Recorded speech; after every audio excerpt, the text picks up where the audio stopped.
Vendredi 9 mai. Juin, pardon. Bon, je vais changer mes couteaux de la faucheuse pour faire toute la saison foin à rubanage. Bon, ils sont pas très morts. Mais le souci c'est que c'est beaucoup versé. Et je veux pas m'embarrasser à ce que ça fauche mal. C'est pas un jeu de couteau où on va se ruiner. J'en garderai. Ceux qui sont vraiment bons, je les garderai. Comme celui-là, là-haut, il est complètement mort. Celui-là, il commence à être bien usé. Celui-là aussi, il commence à s'arrondir. Donc allez, on va tout changer. Comme ça fauchera que mieux.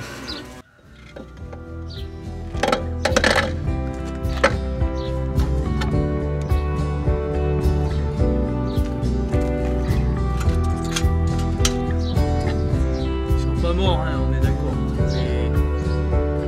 Les angles sont bien arrondis et tout. Je vais faire les changer.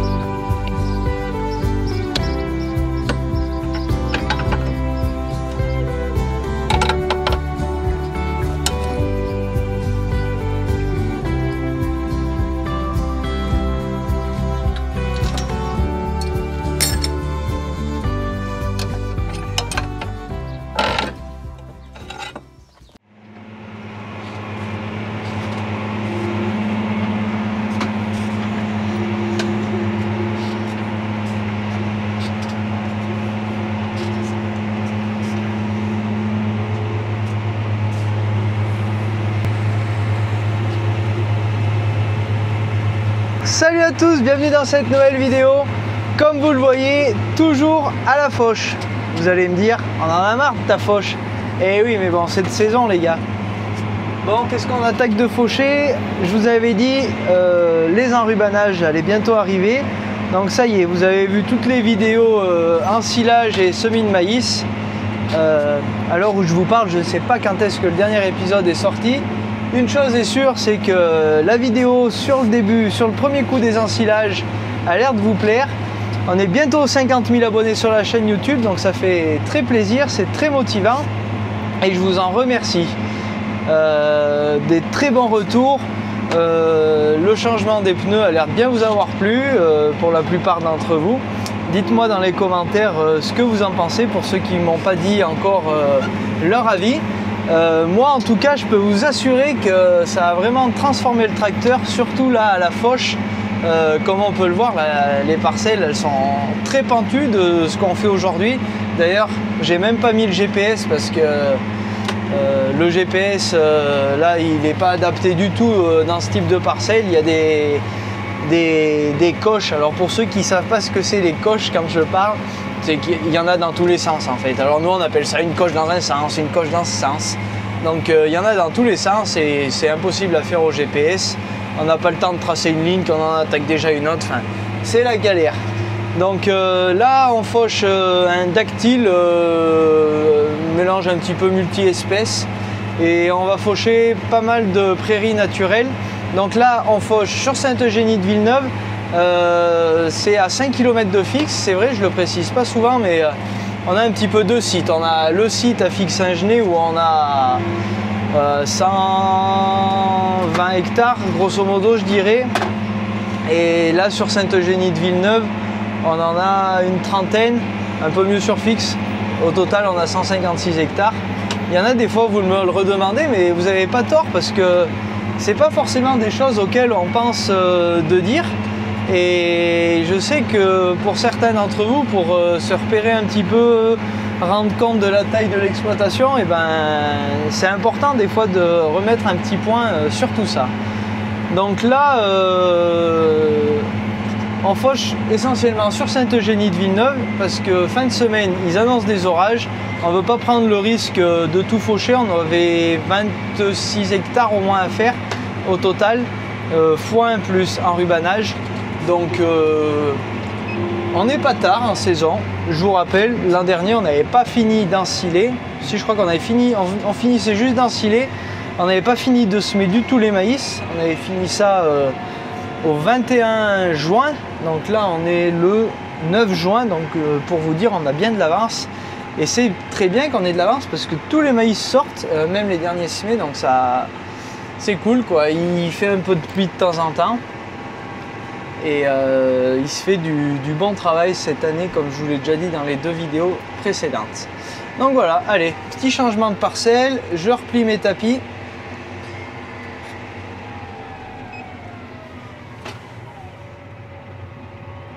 Hop là, et on se met en position de transport.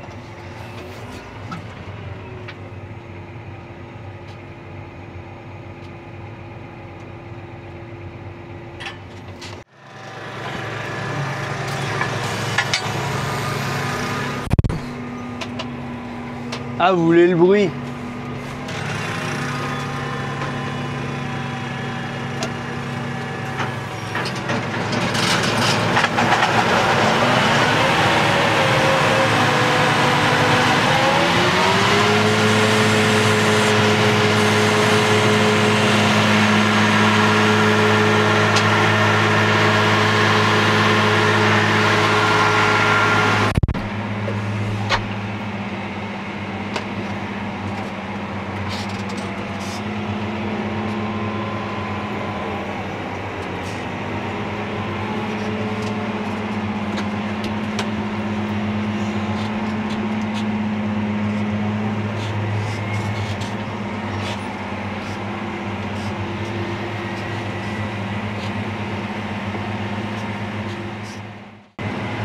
Bon, comme on peut le voir, mais on descendra tout à l'heure dans une parcelle, mais l'herbe est vachement plus jolie que l'an dernier. Ça restait encore bien vert. L'an dernier, on avait fait ça avec un mois de retard, je pense, par rapport à cette année. Donc, il y en avait peut-être un peu plus, mais encore pas dit. Mais là, l'herbe est nettement meilleure. Et à mon avis, pour la faire manger au génisse, cet hiver, ça sera beaucoup plus facile parce que quand l'herbe, le stade est passé et compagnie, c'est pas là où ça leur plaît le mieux. Hein. Je pense qu'elles préfèrent autant quand nous aussi on peut travailler dans de bonnes conditions. Et puis on le voit, elles en ingèrent mieux, pardon. Et les stocks baissent plus vite en général quand c'est bien bon. Donc là c'est de la prairie naturelle multi-espèces. Un peu de l'herbe de montagne, hein, comme on dit chez nous.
Bon allez, on se prend le soir, après les images du groupe de fauche de cet après-midi.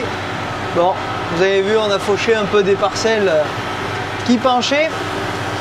Bon, et niveau stabilité, je le répète, mais là on voit vraiment la différence avec avant.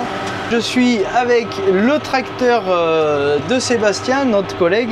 Vous voyez de qui je parle, à mon avis, c'est notre collègue qui vient nous aider à ensiler avec le 6M 175, enfin le 6175M, pardon, et la Cargo ou la Roland, ça dépend. Et j'avais des parcelles à faucher là que je peux pas rentrer avec le groupe de fauche. Et ça penche vraiment, là faut tout faire dans le dévers.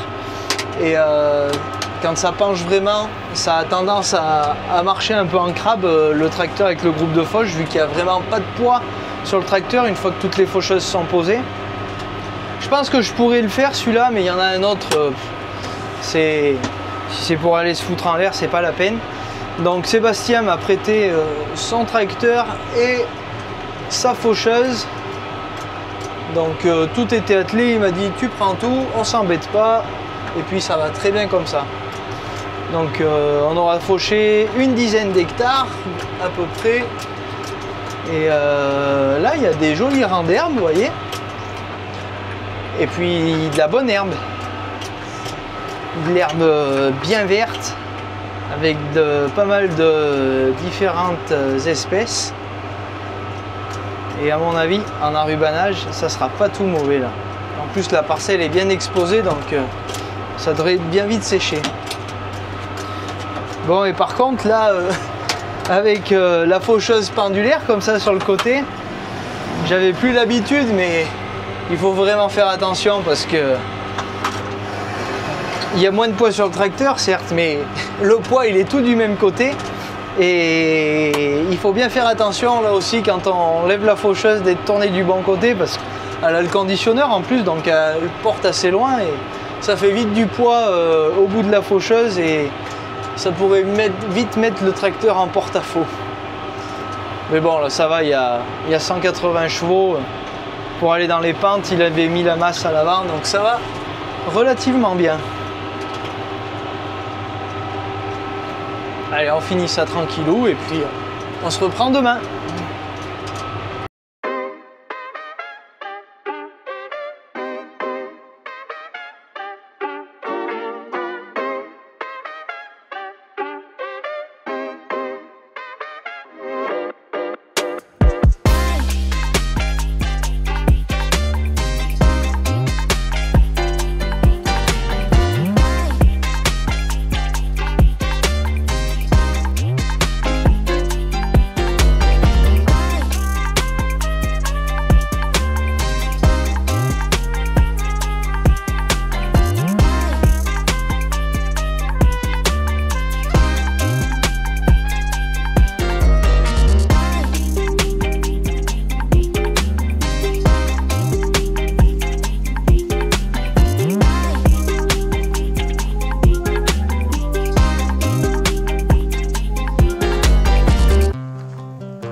Allez, on est le mercredi 11 juin, du coup. Hier, je vous ai pas filmé la journée, c'était journée préparatif pour l'enrubanage, donc atteler le roundballer, le graisser, enfin, le remettre prêt pour la saison. Un peu de lavage de matériel, mon père a passé la pirouette, mon oncle a fait des clôtures pour les génisses. Et je vous ai pas dit, mais depuis la semaine dernière, on a de nouveau notre stagiaire Tanguy qui est sur la ferme. Donc là, c'est lui qui va endainer aujourd'hui. Et donc là, il est bientôt midi et on part attaquer d'enrubaner. Donc il est parti endainer. Mon père est en train de passer le deuxième coup de faneuse sur ce que j'avais fauché le soir, lundi soir. On avait mis un coup de faneuse hier et on préfère en mettre un deuxième aujourd'hui. Et moi, je pars roundballer. Je voulais prendre un Arion pour roundballer, mais celui de la Cuma part sur un chantier d'ensilage et le nôtre Tanguy endaine avec. Donc, pas le choix, on prend l'action. Pendant la saison hivernale, Et même tous les soirs quand on a fini de trimballer, vous voyez, le rouleau de filet il se met là. Et après le filet il passe entre ces deux rouleaux. Donc vous savez, l'an dernier j'avais été beaucoup embêté. Ça faisait que déconner. Donc là on va y mettre un peu de talc. J'en ai dans la cabine. Essayer d'attaquer dans les bonnes conditions. Petite modif, le timon est passé au crochet à échelle. Avant on attelait à la chape. Du coup ça a fait qu'on a gagné vachement d'auteur de levage pour le pick-up. Ça ira bien parce que l'an dernier là j'étais tombé en panne. J'avais pris une pierre sur le pick-up et du coup il m'en avait prêté un. Alors on va bien le mettre comme il faut pour pas que le filet accroche dessus. Et donc ils m'ont repris un peu toutes les côtes. Il y a ça qui s'était un peu tordu. Il y avait d'autres trucs qui tournaient pas bien rond quoi. C'est peut-être pour ça que ça expliquait, que ça déconnait un petit peu le filet. Mais on verra bien si ça va mieux. Donc le rouleau là aussi, il est neuf, celui où je mets le talc.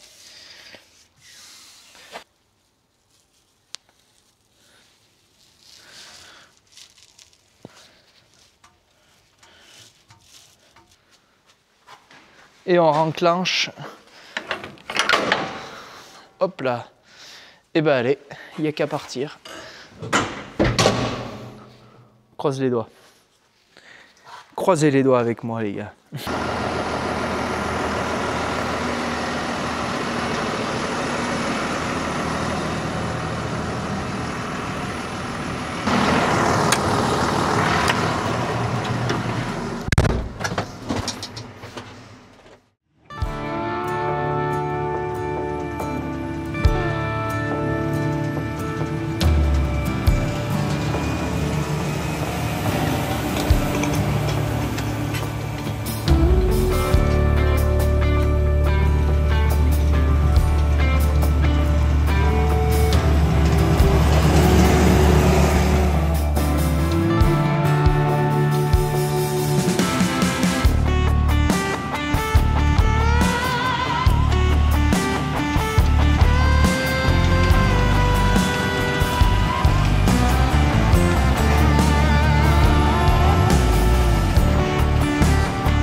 Bon allez, il est 19 h.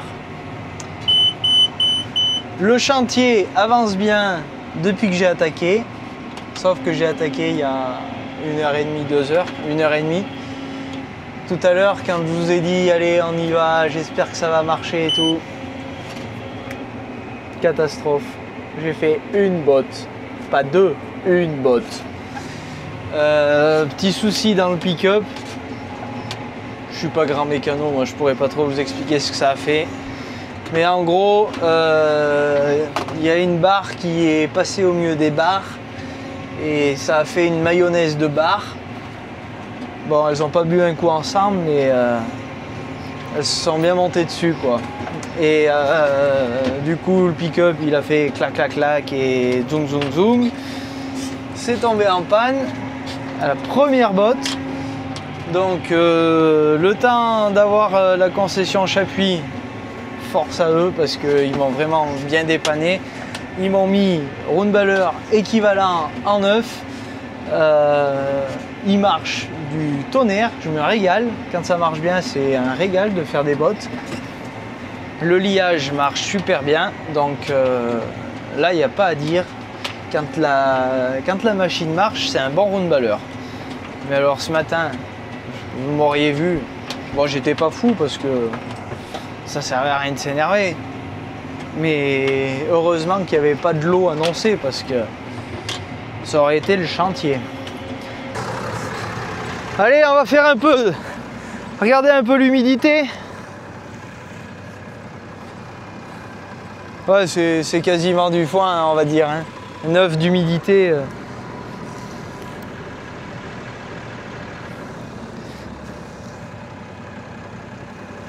C'est tellement sec que ça le dit même pas. J'aime bien regarder aussi comme ça. Souvent on trouve pas pareil, mais là c'est vraiment sec. Et puis vous n'avez pas l'odeur, ça sent bon. On va regarder une autre.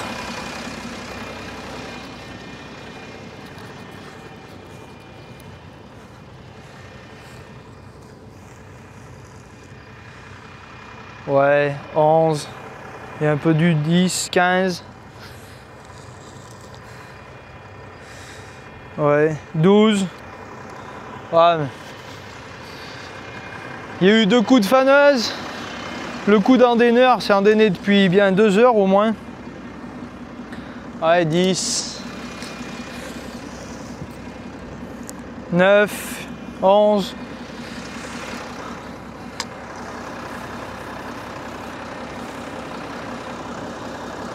Ça sent trop bon.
Bon allez, on est fin de journée, je vous ai pas pris cet après-midi parce que ça penchait dans tous les sens et j'avais un chat noir dans le champ.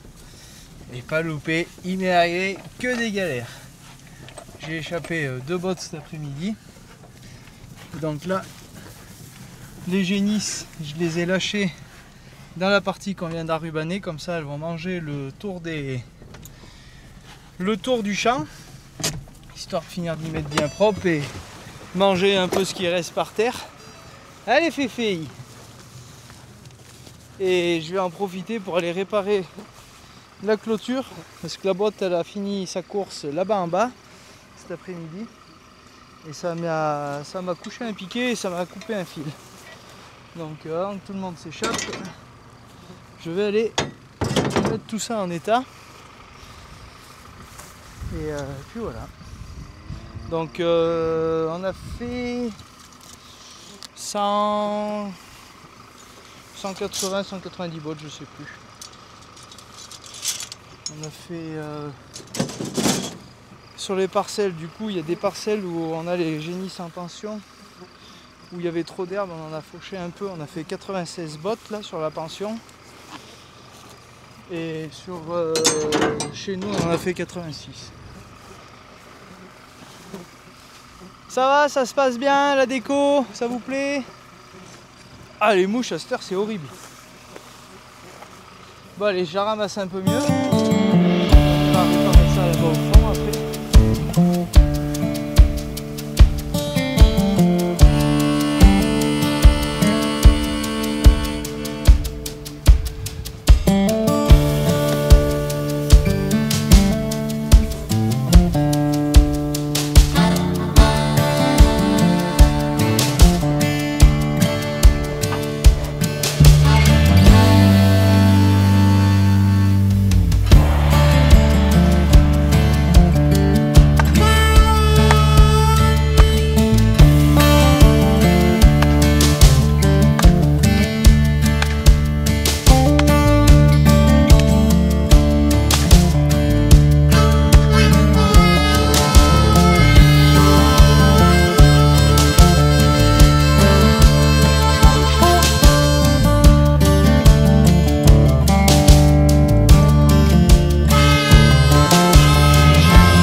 On est le mardi 17 juin. L'an dernier, à la même date, on finissait de semer les maïs. Et comme vous l'avez vu dans la dernière vidéo, la semaine dernière, les maïs, ça fait depuis le 30 mai qu'ils sont finis de semer. Donc ils ont 18 jours d'avance par rapport à l'an dernier. C'est pas négligeable puisque tous sont sortis. La parcelle au-dessus de laquelle je me trouve, vous verrez, je vous ferai 2-3 vues de plus près tout à l'heure au drone. Ils sont bien partis, bien jolis. Donc ça fait plaisir d'avoir des belles cultures. Donc la semaine dernière, on a fait tout ce qui était enrubanage sur Sainte-Eugénie de Villeneuve, donc à 5 km. Et là sur Fixe, il reste 14 hectares à peu près, je crois, quelque chose dans le style. Pour faire du foin et de l'enrubanage.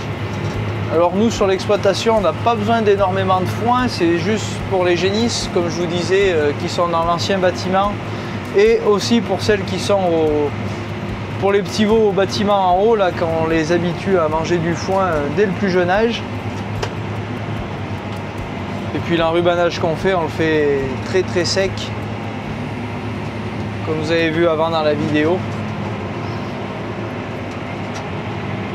Bon, et là j'attaque par une parcelle de foin. Donc il y a la clôture des sangliers à côté.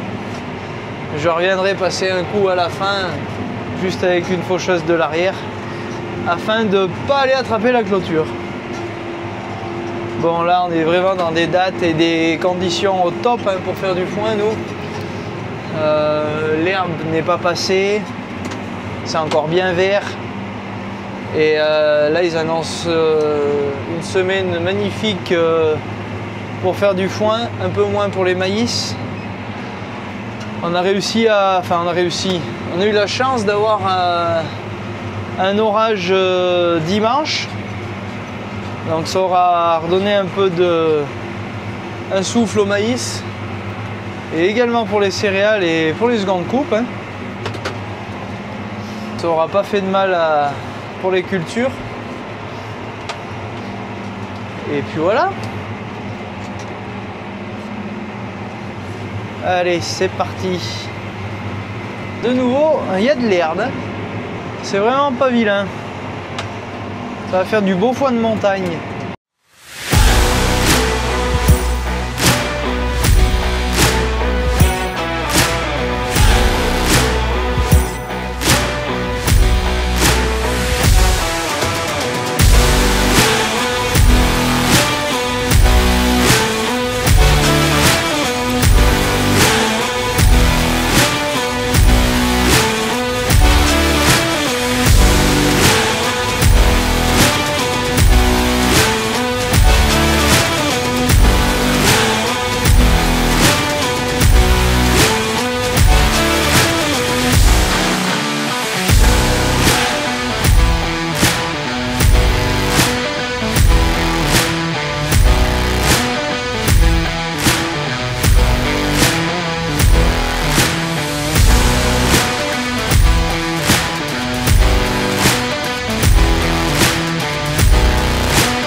Fin d'après-midi, début de soirée, il est 19h.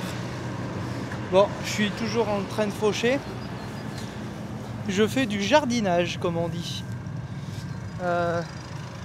Bon, par contre, la super bonne herbe. Vous n'avez pas l'odeur, mais ça sent bon et ça va faire du bon enrubanage là. Donc bon, il y a des beaux andins, mais c'est pas non plus exceptionnel. On va dire que c'est normal. Et regardez, tout à l'heure j'ai attrapé une branche dans le conditionneur. Donc ça n'a pas l'air d'avoir rien cassé. Bon, et sinon, ouais, c'est passion jardinage. Alors vous voyez, là je viens de faucher ce petit caradou.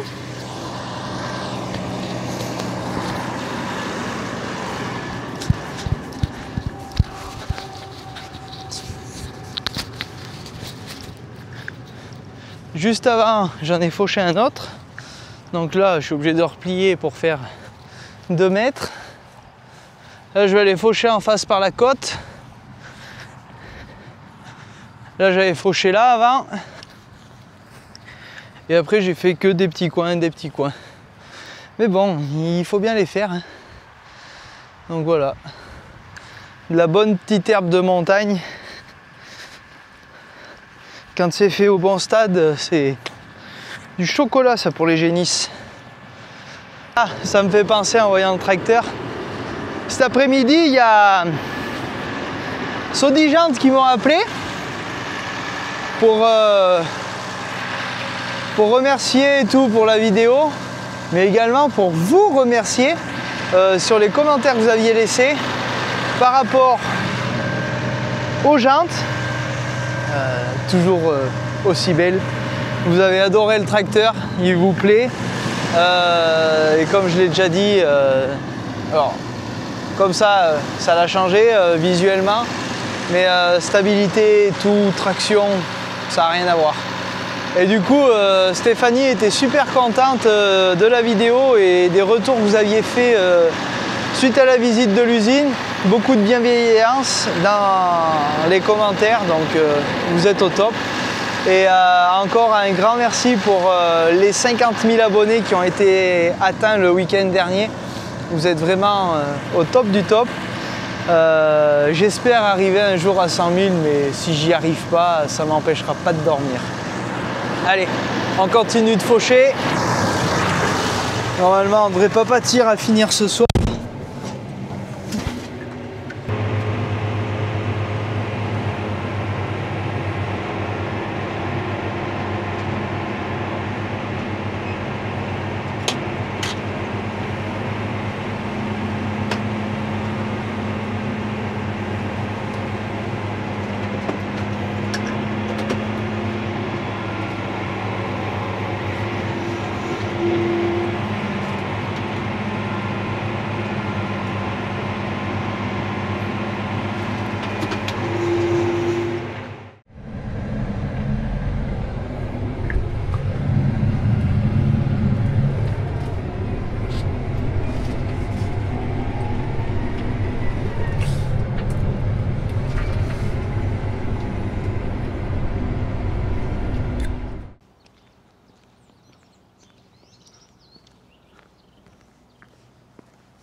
Bon, je voulais vous dire, au fait, ça y est, on fait notre autoconsommation et notre revente et qu'on récupère notre courant avec Urban Solaire. Je vous en avais parlé un petit peu du fonctionnement également dans la vidéo de l'eau agri quand il était venu. Et là, le tracker, il tourne plein fer avec ce soleil. Ça tombe bien parce que dans la Stabu, ça consomme aussi plein fer avec les 6 brasseurs d'air qu'il y a au-dessus des vaches. Bon, vous voyez. Alors il doit y avoir un courant d'air un petit peu plus chaud là, de ce côté dans la paille, parce qu'elle se couche beaucoup moins là-bas que ici. Et on fait un peu des expériences en ce moment, parce que l'air est chaud dehors, il n'y a pas de vent. Et on se demande si le mieux c'est pas de fermer un petit peu les portes, vu que le bâtiment tout est isolé, les murs, les portes et la toiture. Là vous voyez il fait moins de 25 dans le bâtiment, quasi sûr de nouveau. Et là ça ventile, ça ventile. Et j'ai déjà fermé la porte du fond là-bas. Elle est pleine ouest et vu que le soleil il tape beaucoup toute l'après-midi, ça fait une grosse entrée de chaleur dans le bâtiment. Et là on sent qu'on est bien. Puis les vaches, l'air frais est propulsé sur les logettes. On le sent un petit peu aussi au-dessus du couloir, derrière le couloir d'alimentation. Mais les vaches sont plutôt bien, il n'y a pas de baisse de production et tout. Il faut savoir que les après-midi ça monte à quasi 30 degrés, on est à 1100 mètres d'altitude, donc ça chauffe pas mal. Bon voilà, elles se plaisent bien dans le bâtiment. On est plutôt content du bâtiment qu'on a fait. Ça fait maintenant 6 ans jour pour jour, exactement aujourd'hui, qu'on l'a mis en route. Je me rappelle, c'était l'année où j'étais parti passer le BTS. Si vous cherchez bien, les plus curieux, il y a une vidéo sur la chaîne au moment où on avait fait la mise en route. Voilà. Donc là, sur la dernière vidéo, j'ai vu, il y en avait demandé un petit peu, on a beaucoup de vaches et tout. Donc là, on entrait 125. On monte au max à 135, 138. Après, il ne faut pas trop dépasser. C'est le début des emmerdes. Pas chercher à surcharger son bâtiment. Comme là, on est à 125. Marche plutôt pas mal. Allez, go, on se met en piste.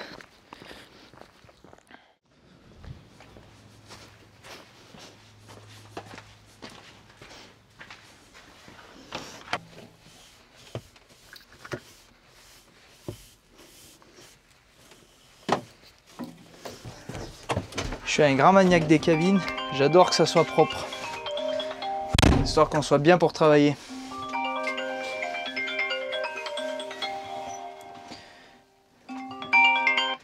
Ouais, Tanguy. Ouais, on a fini avec l'endéneur, on a remis un peu la droite. Ouais, et ben, je descends avec l'action là pour faire le plein d'Adi Blue. On va manger, on attaque. Ok. Allez, à tout de suite.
Bon allez, l'après-midi est bien démarré. On a déjà fait 34 bottes. Donc là on a changé un peu de secteur. On est en dessous de fixe. Hop là. Tanguy à l'endéneur, mon père à la rubaneuse. Et moi j'ai rattaqué du coup avec notre roundballer. Et il a l'air de plutôt bien marcher pour le moment, donc bien content. Bon, et on essaye de suivre avec Tanguy, comme ça il s'embête beaucoup moins pour endainer, pour faire les premiers tours et tout. J'essaye de lui enlever les andins au fur et à mesure.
Bon, et ben ça, je peux vous dire, ça fait plaisir de travailler avec du matériel quand ça marche. Ça sert bien les bottes, ça fait des belles bottes. Je peux vous dire que ça les sert beaucoup mieux que la semaine dernière même. Là en plus c'est la parcelle qui a été fauchée en dernier. On sent en plus parcelle de fond, on sent qu'il y a un peu d'humidité et des mouches. Et là, il faudrait pas faire du foin par contre parce que les granges voudraient flamber. Non, mais là, du bon boulot là.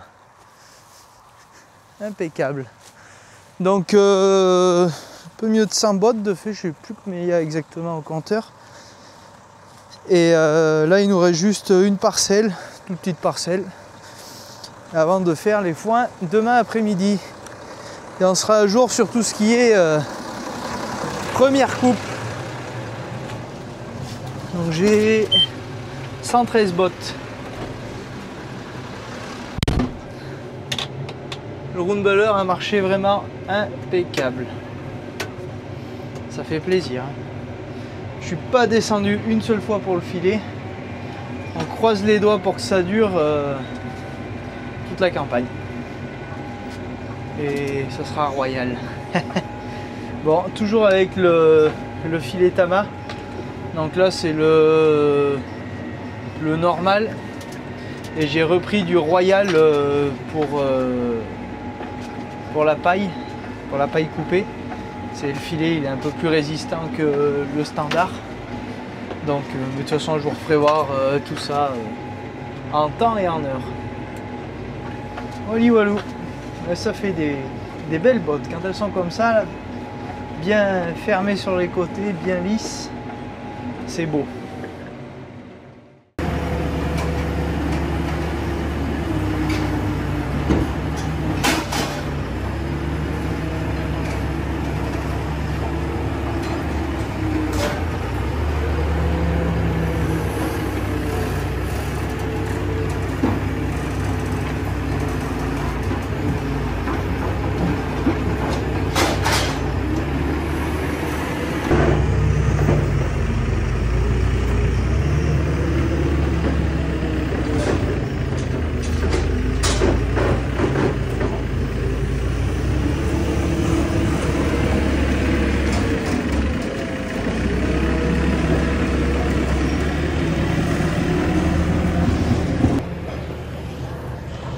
Bon allez, on est le samedi, du coup hier je vous ai pas pris, vendredi on a fait le foin.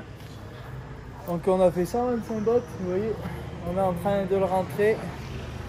Là-bas il reste du foin 2023, il était pas trop mauvais.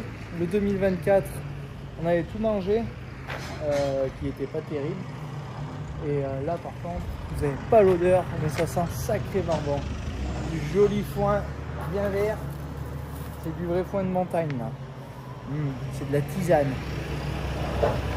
Donc il y a mon père qui est en train de finir de me décharger le plateau.